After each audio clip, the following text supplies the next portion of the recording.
Uncertainty over peace and stability lingers in the Eastern Democratic Republic of Congo following the non-renewal of the mandate for the East African Community Regional Force by DRC beyond the 8th of December 2023 to give way to the deployment of the South African Development Community, that is SADC, troops. The security situation in Eastern DRC has deteriorated following breach of ceasefire between the DRC army and armed rebel groups that had successfully been upheld by the KDF-led EACRF for close to a year. Defense Cabinet Secretary CS Duale says the KDF-led troops' mandate was successful as it achieved significant milestones since its deployment in the war-torn Eastern Democratic Republic of Congo. Seth Olale has more. The Kenya Defense Forces were the first contingent under EACRF to arrive in Eastern DRC November 2022.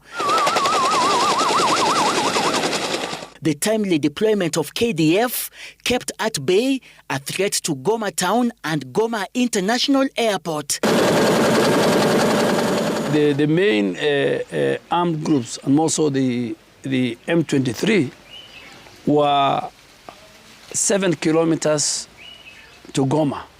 So if you were not there, they were ready to take over the city of Goma. And the city of Goma is the biggest city in the eastern part of DRC.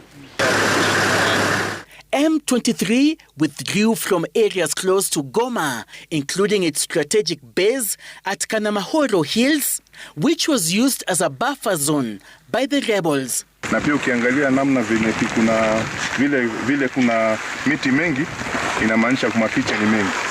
So kusurprise mahali inakuwa ni ngumu kidogo.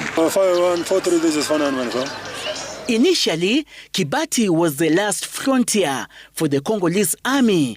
Past that was M23 territory. KDF advanced further east to secure Kibumba, Rumagambo, Tongo and Mulimbi regions through the military strategy of deterrence, through presence, posture and engaging with local communities. Waskari wa kutoka Kenya walitusaidia sana. Walitusaidia ingawa tunapata shida yoyote tunawaita wanatusaidia pale wanatusaidia. Usalama hapa ni mzuri kabisa. Tunalala, tunasinzia basi. Sasa hakuna shida. Kenyan troops then set bases at the EACRF headquarters in Goma, Goma Airport, Kibumba Forward Operating Base, Kibati Logistics Base, within Niragongo Territory, North Kivu, and Rumagambo, which is also manned by South Sudanese forces. No incident that violates or in violation of human rights in all areas that our troops have been deployed, especially through the interaction with the local population.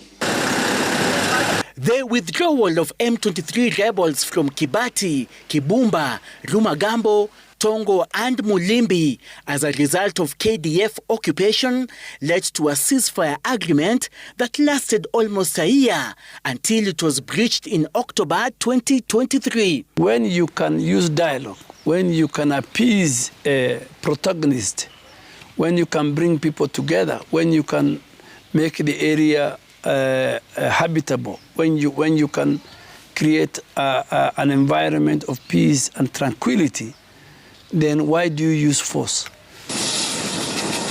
With security guaranteed, humanitarian deployment in Eastern DRC was facilitated.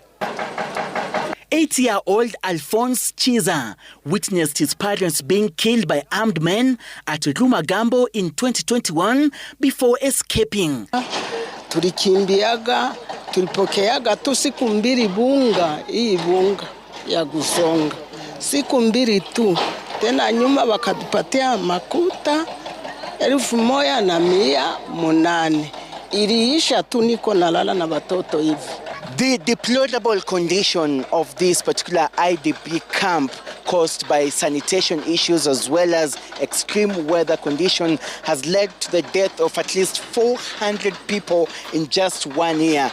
Just yesterday, 3 more casualties were reported. Unless something is done drastically, the conditions will worsen. With non-renewal of the EACRF mandate by the host nation beyond 8th December 2023, EACRF contributing troops have left Eastern DRC before the January 7th deadline amid uncertainty due to the ceasefire agreement breach. Hii familia yangu inakimbia tu ingali nenda Goma sha kugopa usalama kidogo kuvilima huko kwetu. We cannot resolve this complex security situation in Eastern DRC by use of military force. The uncertainty is worsened by anxiety over the outcome of the presidential elections, even as the cycle of decades-long instability in Eastern DRC extends into 2024.